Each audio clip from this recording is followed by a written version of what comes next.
આ મીટિંગમાં આજે કઈ કઈ કેટેગરીમાં એ ગામ પાછળ છે, કઈ કેટેગરીમાં અમને વધુ કામ કરવાની જરૂર છે એની માહિતી એમની સાથે શેર કરી હતી.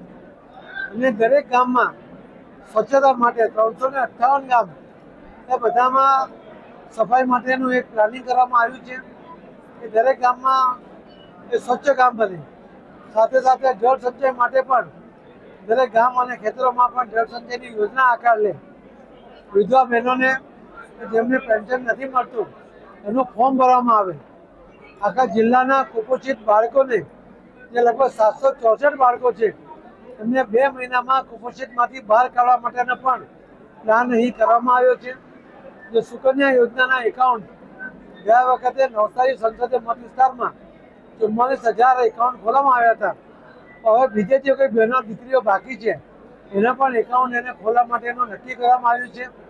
અને આ રીતે નવસારી સર્વાંગી વિકાસ થાય, નવસારીના દરેક ગામ સુધી સુવિધા પહોંચે. માનનીય પ્રધાનમંત્રી નરેન્દ્ર મોદી સાહેબની દરેક યોજનાઓ એ પણ ગામ સુધી પહોંચે એના માટેની આજે આ મિટિંગ કરવામાં આવી હતી.